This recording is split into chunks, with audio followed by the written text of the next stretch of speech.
wa may yudlilhu fala hadiyalah. Asyhadu an la ilaha illallah wa asyhadu anna Muhammadar Rasulullah.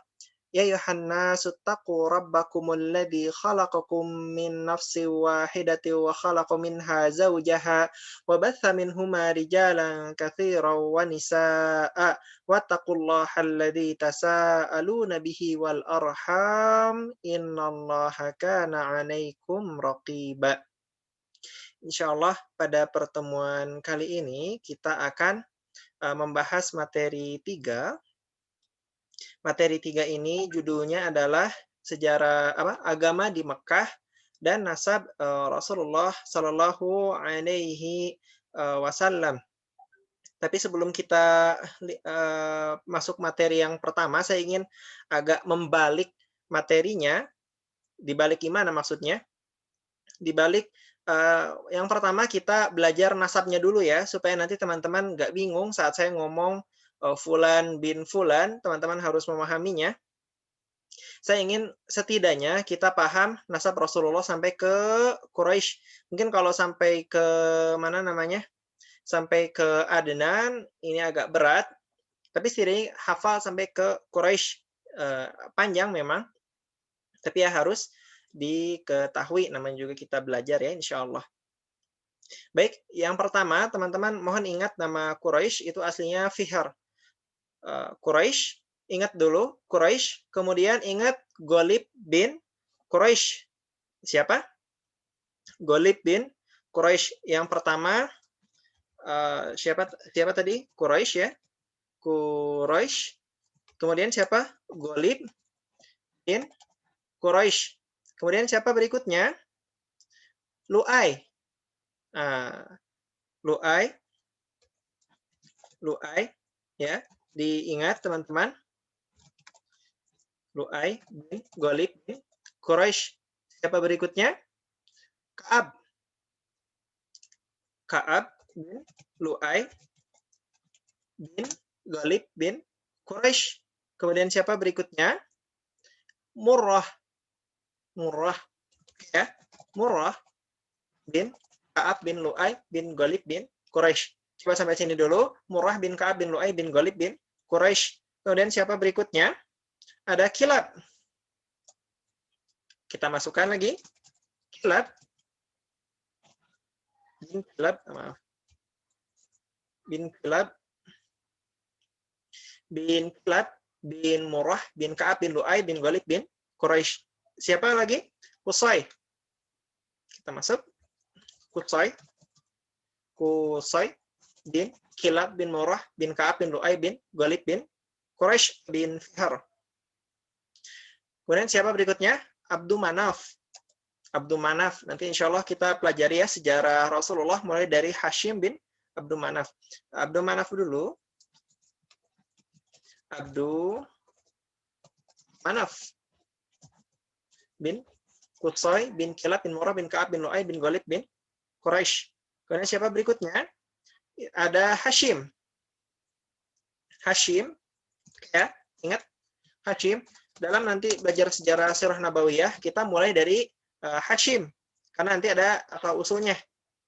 Ada pengaruhnya kepada Rasulullah dari Hashim. Kemudian nanti ada Abdul Muttalib. Sisanya gampang ya. Muhammad bin Abdullah bin Abdul Muttalib bin Hashim. Muhammad bin Abdullah bin Abdul Muttalib bin Hashim bin Abdul Manaf bin Qusay bin Kilab bin Murrah bin Ka'ab bin Lu'ai bin Ghalib bin Fihr atau Quraisy. Mudah-mudahan teman-teman hafal. Hafal nggak? Coba ya. Saya tes diri saya sendiri misalkan. Muhammad bin Abdullah bin Abdul Muttalib bin Hashim bin Abdul Manaf bin Qusay bin Kilab bin Murrah bin Ka'ab bin Lu'ai bin Ghalib bin Fihr atau Quraisy. Gitu ya. Jadi teman-teman silakan dihafalkan nasab Rasulullah karena nanti insya Allah akan berhubungan dengan apa yang akan nantinya dijelaskan. Mana stop share. Oke. Mudah-mudahan metode tadi menghafalkan dari belakang satu-satu bisa diingat. Jadi apa teman-teman? Muhammad bin Abdullah bin Abdul Muttalib bin Hashim bin Abdul Manaf bin Qusay bin Kilab bin Murrah bin Ka'ab bin Lu'ay bin Ghalib bin Fihar atau Quraisy. Baik, kemudian kita masuk ke materi ya. Nah, sejarah Mekah sejak zaman Nabi Ismail alaihi salam. Nah, jadi teman-teman, gimana ya saya menjelaskannya di Paint gitu ya. Saya share screen lagi. Oke. Nah, jadi oh ya sudah, alhamdulillah. Nah, jadi pertama-tama kota Mekah itu dikuasai oleh Nabi Ismail ya. Teman-teman kalau udah belajar kisah Nabi Ibrahim, Nabi Ismail itu ditinggalkan di Mekah, nantinya muncul sumur mata air Zam-Zam. Nabi Ismail, ayahnya Ibrahim dari Babilonia, ibunya Siti Hajar dari Mesir. Makanya kenapa nggak tahu ya, mungkin Nabi Ibrahim itu kulitnya lebih ke coklat-coklatan. Karena ibunya dari Mesir, kulitnya setahu saya katanya kecoklat-coklatan. Berarti yang pertama penguasa Mekah itu adalah Ismail. Aduh. Oke. Nah, jadi pertama penguasa Mekah itu siapa? Ismail. Nah, Ismail punya anak namanya Nabat dan Qaidar. Nabat dan Qaidar ini nanti jadi penerus kekuasaan di Mekah sepeninggal Nabi Ismail. Mereka menegakkan tauhid, ya, menegakkan Islam yang masih benar. Tapi karena ada suatu hal, kekuasaan akhirnya direbut oleh mertua Nabi Ismail. Jadi Nabi Ismail menikah dengan kabilah Bani Jurhum dari Yaman. Nama mertuanya adalah Mudod. Oke ya, Mudod. Mudod bin Amru. Mudod bin Amru ini mertua Nabi Ismail. Jadi awalnya dari Nabi Ismail dan keturunannya itu Nabat dan Qaidar. Namun direbut oleh kabilah Bani Jurhum, ya, Jurhum. Nah, kabilah Bani Jurhum ini ternyata perjalanannya tidak mulus, punya beberapa masalah, perebutan kekuasaan, kalah perang, akhirnya direbut kekuasaannya. Jadi dari Nabi Ismail ke Mudad bin Amru ya dan keturunannya. Kemudian nanti direbut oleh Bani Huzaah. Bani Huzaah. Nah, Bani Huzaah ini nanti dia jadi bukan keturunan Nabi Ismail, nanti di dalamnya ada Amr bin Luhai. Siapa itu Amr bin Luhai? Maaf. Amr bin Luhai itu nanti dia yang membawa berhala pertama ke Makkah. Oke ya. Jadi pertama Nabi Ismail, kemudian diambil oleh mertuanya, berarti masih keluarganya, namun bukan gadis keturunan Ibrahim berarti ya. Itu Mudad bin Amr. Kemudian direbut oleh Bani Huzaah yang di luar keluarga Nabi Ismail. Kemudian nanti direbut lagi oleh keturunan Nabi Ismail. Jadi nanti keturunannya comeback ya.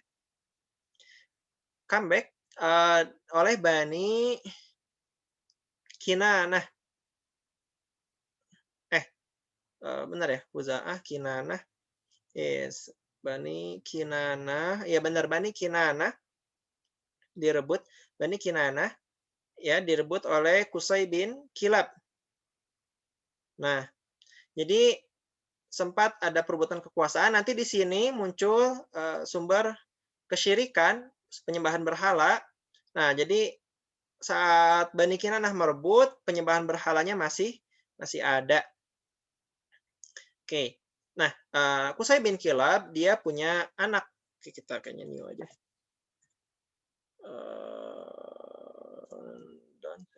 Nah, tadi siapa? Bani Kinanah. Qusay bin Kilab itu punya keturunan ya, ada Abdu Manaf dan ada Abduddar. Manaf dan ada Abduddar. Kegedean tulisan saya.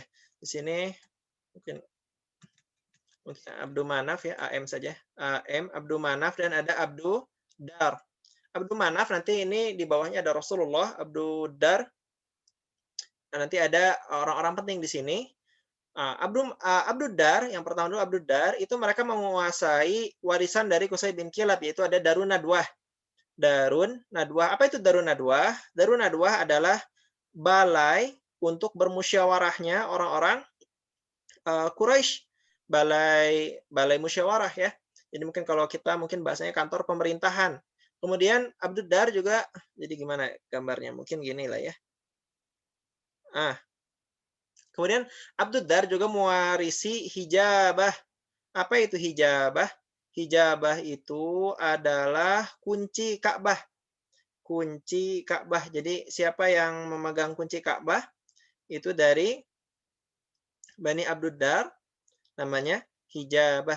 Kemudian Abdul Dar juga mewarisi yang terakhir adalah panji perang. Panji perang. Nah, jadi nanti di perang Uhud bakal kebahas lagi. Di perang Uhud, Bani Abdul Dar, mereka berapa yang tewas? 7 kalau tidak salah, 7 pemegang panji bendera dari Abdul Dar tewas. Ya, oke ya. Jadi ada 3 ya. Mudah-mudahan jelas teman-teman. Kalau ada yang tidak jelas silahkan di chat. Jadi apa ya, kalau suaranya tidak jelas atau apa. Nah, kita kembali ke Abdul Manaf. Abdul Manaf ini adalah leluhur Rasulullah. Ya, Abdul Manaf mereka memegang satu saja, yaitu pengurusan ibadah haji. Gimana dong ibadah haji gambarnya? Ya, orang pakai baju ihram. Ya, ini gambar saya. Gitulah ya. Orang pakai baju ihram. Jadi apa yang diurus? Abdul Manaf mengurus pemberian air minum kepada jamaah haji dan pemberian makan. Jadi jamuan makan, jamuan minum dipegang oleh keturunan Abdul Manaf. Dan nanti dari keturunan Abdul Manaf itu diestafet siapa pemimpin penanggung jawabnya. Ya, yang pertama adalah anak Abdul Manaf sendiri dari hasil undian, yaitu adalah Hashim bin Abdul Manaf. Kemudian diturunkan kepada Al-Muttalib bin Abdul Manaf, kemudian Abdul Muttalib bin Hashim. Ya, nanti ada dijelaskan kenapa diserahkan ke Al-Muttalib ya, nggak langsung ke Abdul Muttalib. Kemudian Abdul Muttalib itu nama aslinya siapa? Abdul Muttalib itu Syaibah. Kemudian nanti dikasih ke paman Rasulullah, yaitu Abbas bin Abdul Muttalib. Nanti ini bakal kebahas lagi ketika Fathu Mekah, penaklukan kota Mekah. Abbas meminta hijabah, pemegangan kunci Ka'bah diserahkan kepada Abbas. Baik, kita lanjutkan. Sudah berapa menit kita ini? Baik, kita lanjutkan ya. Nah, penyimpangan agama di Mekah. Tadi kita sempat bahas ya. Ketika perebutan kekuasaan dari Nabi Ismail, pertama Nabi Ismail, kemudian dari mertuanya ya, Mudad bin Amru dan keturunan dari kabilah Jurhum direbut oleh Khuza'ah. Nanti baru keturunan Nabi Ismail comeback Bani Kinanah. Ya, tapi di masa Khuza'ah ada Amr bin Luhai yang nanti dia membawa kesyirikan ke Jazirah Arab, yaitu pertama dia sedang safar ke Syam. Syam itu kan negerinya para nabi ya, khususnya dari Bani Israel. Ketika ia berdagang melihat ke Syam, mereka melihat, Amr bin Luhai melihat masyarakatnya itu ternyata sudah syirik, menyembah patung, meminta hujan, dan ternyata benar setelah meminta hujan kepada patung, tidak lama kemudian turun hujan. Maka Amr bin Luhai, Maka Amr bin Luhai pada saat itu ingin agar Ka'bah itu juga demikian. Ingin juga supaya masyarakat menyembah patung, bertawasul, atau menjadikan patung itu sebagai perantara untuk berdoa kepada Allah. Jadi merasa diri terlalu kotor, terlalu jauh, terlalu banyak dosanya mungkin ya. Maka akhirnya mencari perantara orang soleh yang sayangnya sudah meninggal, jadi berdoa dan beribadahnya ke orang soleh tersebut, supaya nanti disampaikan kepada Allah. Nah, ini salah ya. Kesyirikan kepada Nabi Isa alaihissalam juga kepada Allah, kesyirikan kepada Allah melalui Nabi Isa juga seperti itu kasusnya, di mana orang-orang Nasrani merasa tidak bisa menyucikan dosa dirinya sendiri, akhirnya harus menebus dosa dengan Nabi Isa yang katanya disalib. Nah, ini keliru ya. Jadi teman-teman kalau mau bertobat, langsung bertobat kepada Allah. Kenapa? Karena dosa teman-teman, sebanyak apapun dosanya, itu tidak merugikan Allah sedikit pun. Jadi minta maaf aja. Toh Allah juga nggak rugi. Insya Allah diampuni kalau istighfarnya dari hati. Maaf itu siapa? Boleh di-mute dulu ya. Baik, kita kembali lagi. Nah, sampai mana tadi? Oh ya, jadi ini ya melihat bahwa oh ini kayaknya negeri para nabi, negerinya ahli kitab gitu kan. Oh kayaknya benar. Nah, ini Hubal mintalah siapa namanya? Amr bin Luhai minta salah satu berhala, dikasihlah berhala Hubal dan dibawa ke Mekah, dimasukkan ke dalam Ka'bah. Kemudian nanti orang-orang berdoa ke Hubal sebagai perantara kepada Allah Subhanahu wa taala, dan ini tentu saja keliru. Karena Jazirah Arab kurang ahli ilmu ya, jadi ajaran Nabi Ibrahim sudah mulai hilang dari masyarakat, maka mudah sekali masyarakat untuk terbawa arus. Maka mereka pun ramai-ramai ikutan sesuai dengan kepala sukunya, kepala suku Quraisy saat itu, kepala suku Mekah, maaf ya. Kepala suku di Mekah saat itu, Amr bin Luhai, dan akhirnya mulailah muncul berhala-berhala di Jazirah Arab.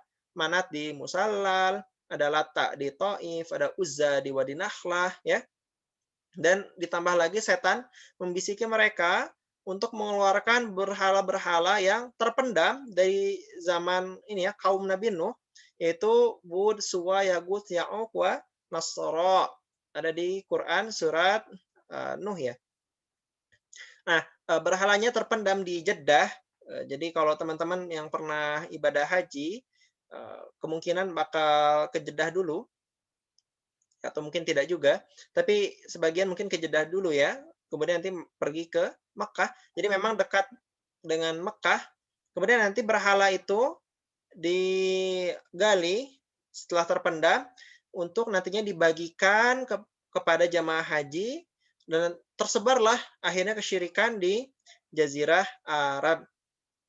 Nah, ada kesyirikan lain, jadi masyarakat sudah mulai melupakan ajaran tauhid Nabi Ibrahim, mereka mulai mengenal kahin atau dukun, arraf atau ramal ya, munajim, nujum, ingat ahli nujum, zodiak, juga tiarah atau tatoyur, anggapan sial.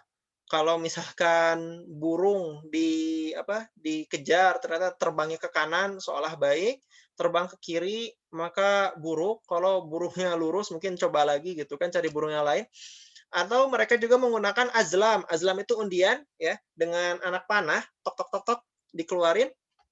Ternyata kata anak panahnya iya, beruntung, maka mereka kerjakan. Kalau tidak, maka mereka tinggalkan. Atau ada lagi mungkin yang coba lagi gitu kan. Azlam juga digunakan untuk hal yang lain. Ini ya, nanti dibaca sendiri. Nah, salah satu kerusakan pada zaman tersebut adalah mereka mengobrak-abrik ajaran Nabi Ibrahim, jadi dibikin aturan-aturan baru terkait hukum-hukum ternak, sembelihan. Mereka juga di antara hukum yang diubah adalah aturan haji itu harus menggunakan pakaian dari Mekah. Dasar pedagang ya, pingin dagangannya laku, jadi mereka memaksa jamaah haji kalau haji itu harus suci, pakaiannya harus didapat dari Mekah, kalau enggak lebih baik telanjang. Nah, makanya nantinya yang merasa tidak mampu untuk membeli pakaian atau memang sengaja tidak ingin berpakaian dalam melaksanakan tawaf ibadah haji, mereka menganggap ini sebagai kesucian. Jadi laki-laki perempuan mereka telanjang saat melakukan ibadah haji. Na'udzubillah. Nah, kita masuk ke pembahasan terakhir, yaitu nasab Rasulullah. Jadi Rasulullah mengajarkan kepada kita nasab yang Rasulullah pastikan benar. Rasulullah bersabda, Hadis riwayat Muslim ya kalau tidak salah ya. Rasulullah mengajarkan dari Rasulullah sampai ke Adnan. Ini ya tadi di awal materi sudah saya minta hafalkan. Setidaknya sampai Quraisy teman-teman harus hafal. Muhammad bin Abdullah bin Abdul Muthalib bin Hashim bin Abdul Manaf bin Qusay bin Kilab bin Murrah bin Ka'ab bin Lu'ay bin Ghalib bin Fihar atau bin Quraisy. Kesininya mungkin agak susah. Bin Malik bin Nador bin Kinanah bin Kuzaimah bin Mudrikah bin Ilyas bin Mudar bin Nizar bin Ma'ad bin Adnan. Tapi sampai sini Rasulullah menjamin kebenarannya dan Rasulullah juga mempesankan kepada kita untuk cukup saja, cukup jangan dilanjut karena kalau dilanjut tidak apa ya bisa jadi salah dan memang tidak ada yang bisa menjamin kebenarannya. Ini katanya ada orang yang menghafalkan leluhur mereka setelah Adnan, cuman Rasulullah tidak menjamin kebenarannya dan minta cukup saja. Namun kalau ditanya apa dari Adnan sampai leluhurnya, ternyata dia menjawab sampai Nabi Ibrahim. Namun tadi ya, karena tidak dijamin kebenarannya, ini cukup tahu saja, tapi kita tidak bisa mempercayainya. Nah, apalagi dari Nabi Ibrahim ke Nabi Adam itu lebih tebak-tebakan lagi, gitu ya. Jadi mudah-mudahan teman-teman bisa memahami bahwa yang Rasulullah jamin adalah sampai ke Adnan. Berapa leluhur? 1, 2, 3, 4, 5, 6, 7, 8, 9, 10, 11, 12, 13, 14, 15, 16, 17, 18, 19, 20, 21. Nah, ini teman-teman hafal berapa leluhur nih? Gitu ya. Masya Allah baru tahu, oh ya Ustadz ibadah haji ini sudah ada sejak kapan? Kemudian bagaimana perbedaan ibadah haji sebelum dan setelah ada berhala. Baik ya, karena materi sudah selesai, kita buka sesi pertanyaan. Silakan teman-teman buat yang ingin bertanya. Insya Allah kalau saya tahu jawabannya akan saya beritahu. Kalau saya tidak tahu, saya harus cari tahu dulu, berarti buka kitab-kitab lagi. Kita jawab dulu yang pertama. Ibadah haji ini adanya semenjak kapan? Yang saya ketahui bahwa malaikat-malaikat Allah itu mereka punya tempat ibadahnya sendiri di langit serupa ibadah haji, kemudian ya dibuat pula untuk manusia ya. Jadi sejak zaman Nabi Adam itu pondasi-pondasi dari Ka'bah itu sudah ada. Cuma saya tidak tahu persis apakah benar-benar ada ibadah haji pada zaman itu. Yang jelas ibadah haji itu lebih dikenal sebagai ajaran Nabi Ibrahim alaihissalam. Jadi kalau pondasinya itu sudah ada sejak zaman Nabi Adam, tetapi kalau ritualnya itu lebih dikenal sebagai ritual Nabi Ibrahim alaihissalam. Coba apa ritual ibadah haji? Di antara ritual yang paling terkenal adalah sembelihan kurban. Sembelihan kurban itu siapa yang menginisiasi? Ya, ternyata Nabi Ibrahim dengan Nabi Ismail. Kalau kata orang-orang Yahudi, mereka ya kita yakinlah mereka pasti mengubah ajarannya karena kedengkian. Katanya itu Ibrahim dengan Nabi Ishak. Tapi kalau kita percayanya bahwa itu Nabi Ishak mulia ya. Nabi Ishak nanti membangun Baitul Maqdis. Nabi Ismail membangun Ka'bah yang kemudian ada ritual sembelihan di antaranya karena Nabi Ismail dulu mau dikurbankan. Juga ada jumroh. Jumroh juga ritual siapa ya? Ritual Nabi Ismail ya. Ismail, Nabi Ibrahim, dan ibunya melempar syaitan. Dan Masya Allah, kalau teman-teman bertanya, apa sih hari raya terbesar umat Islam? Itu bukan Idul Fitri ternyata, tapi Idul Kurban.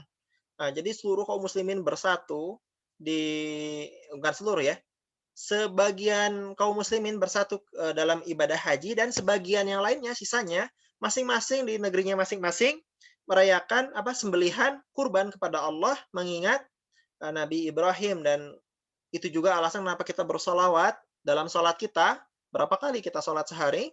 Itu ada Allahumma sholli ala Muhammad wa ala Muhammad kama sholaita ala Ibrahim. Jadi sholat Ibrahimiyah, nama Ibrahim itu diulang-ulang terus menerus. Di antaranya karena ini ya, ada ritual ibadah haji, ritual ibadah kurban, mengenang kekasih Allah yang waktu itu sempurna ibadahnya di Quran surat Al-Baqarah. Maaf saya agak lupa. Nah, sempurna ibadahnya di antaranya karena mau menyembelih anaknya. Kemudian lanjut lagi.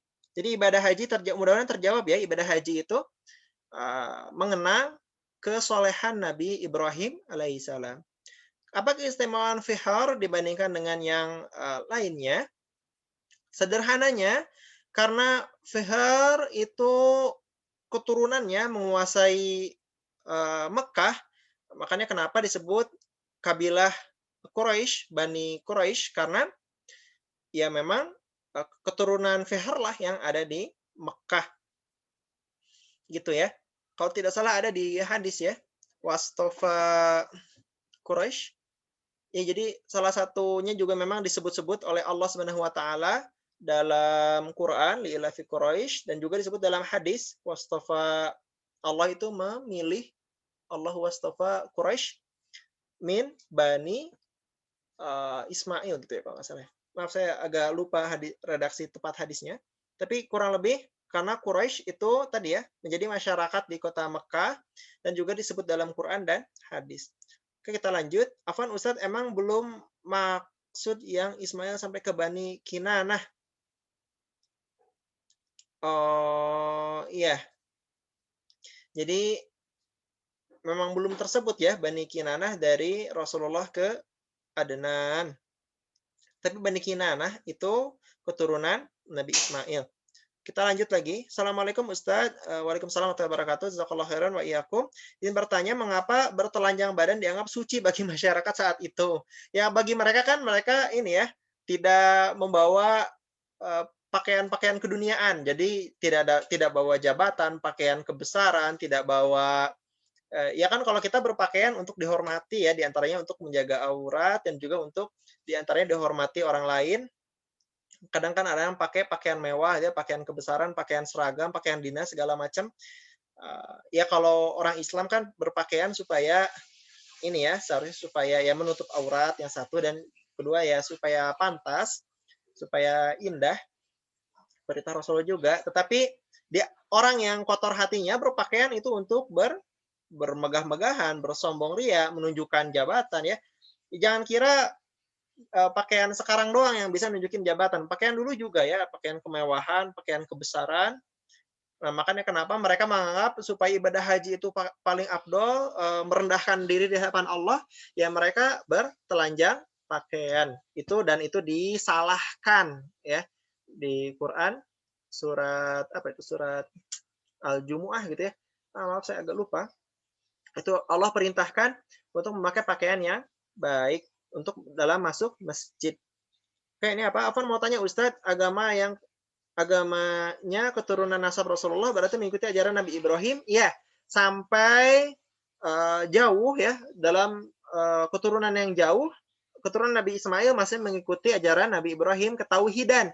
Tetapi lambat laun ternyata ajarannya mulai terlupakan, mulai hilang, mulai tidak ada yang mewarisi lagi. Makanya kenapa ketika muncul Amr bin Luhai membawa berhala, orang-orang sudah lupa dan ramai-ramai mengikuti. Ada yang nahi mungkar, cuman ya sudah tidak berarti lagi. Sampai zaman Rasulullah ada sebagian sahabat, tidak banyak, itu mereka masih Hanifiyah, masih mengikuti agama Ibrahim. Di antaranya adalah siapa? Warokoh bin Naufal ya. Jadi itu ya keturunan orang-orang Arab pada waktu itu masih banyak yang mengikuti ajaran Nabi Ibrahim, tetapi sebagian besarnya sudah lupa dan akhirnya tercampur baur antara kesyirikan dan Islam ya, dan Allah tidak menerima kesyirikan. Assalamualaikum, mohon arahan Ustadz, sebelum adanya Islam, saat adanya Rasulullah, apakah agama yang dipercaya dan dibesarkan oleh Allah? Jadi kalau kita ingat ya, di dalam Quran itu orang-orang para nabi dari zaman Nabi Adam, Idris, Nuh, Saleh, dan seterusnya, Ibrahim, zaman Nabi Musa, zaman Nabi Isa, mereka agamanya gimana ya mungkin menyebutnya, mungkin tidak disebut Islam, tetapi mereka berserah diri bertauhid kepada Allah, wa ana ya apa, bagian dari Muslim ya, bagian dari Islam atau berserah diri kepada Allah, bertauhidkan Allah. Jadi kalau ditanya apakah Nasrani dan Yahudi itu ajaran Nasrani bukan ajaran Nabi Ismail, Nasrani itu dianggap oleh orang Kristen sebagai ajaran Isa Al-Masih, Yahudi dianggap sebagai ajaran Nabi Musa. Nah, apakah Nasrani dan Yahudi atau ajaran Nabi Ismail ya Ustadz? Jadi yang agama yang dibenarkan oleh Allah ya agama tauhid ya. Apapun rasulnya, apapun nabinya, pesannya sama. Banyak rasul, banyak nabi, pesannya tauhid, mentauhidkan Allah Subhanahu wa taala, dan nanti syariatnya mungkin tiap nabi agak beda-beda, tidak semuanya sama. Contohnya ketika Nabi Isa alaihi salam, Nabi Isa al-Masih, ketika Nabi Isa al-Masih diutus, sebagian yang diharamkan bagi Yahudi, bagi ajaran Taurat, ajarannya orang-orang Bani Israel, itu sebagian syariat mengharamkan makanan itu sebagiannya dihapus. Jadi kalau dulu umat Nabi Musa, syariatnya itu istilahnya azimah, diberat-beratkan.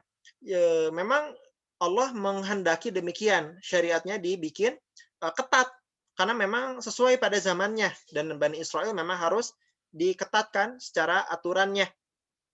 Bedanya zaman Nabi Isa, ada keringanan-keringanan, tetapi masih berat. Zaman Rasulullah, syariatnya bukan azimah, tapi ke rukhsah, atau banyak keringanan.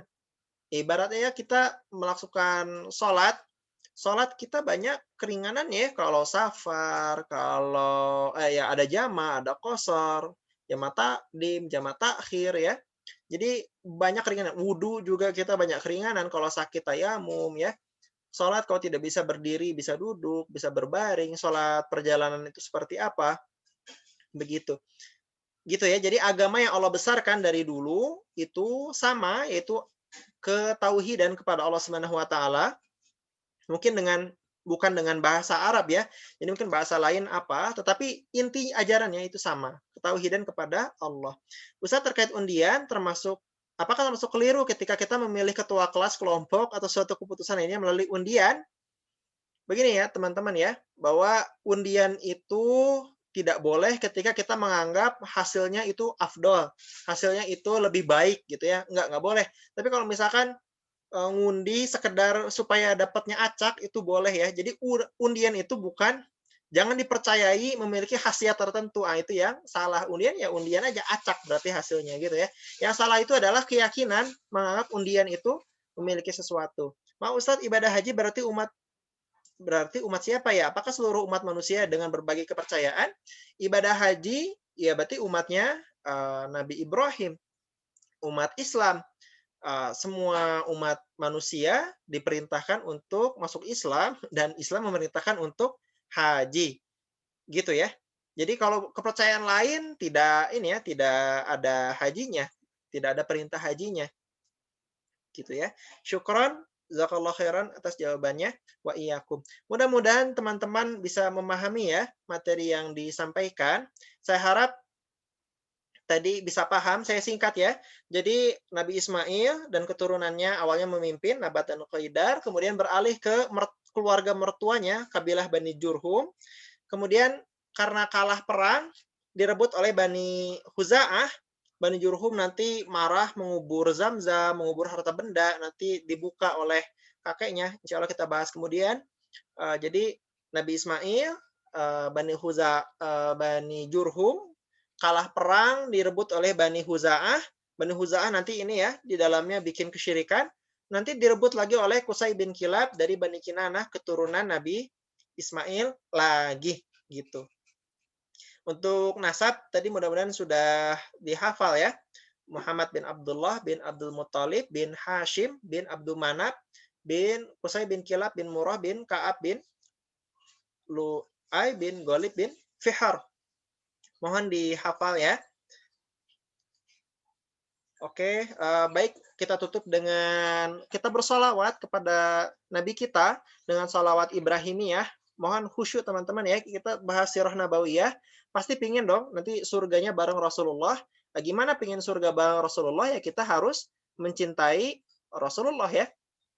Kalau kita mencintai Rasulullah, insya Allah nanti Allah akan gabungkan kita, bersamakan kita di surga dengan orang yang kita cintai. Mari kita bersalawat dengan khusyuk kepada Nabi kita.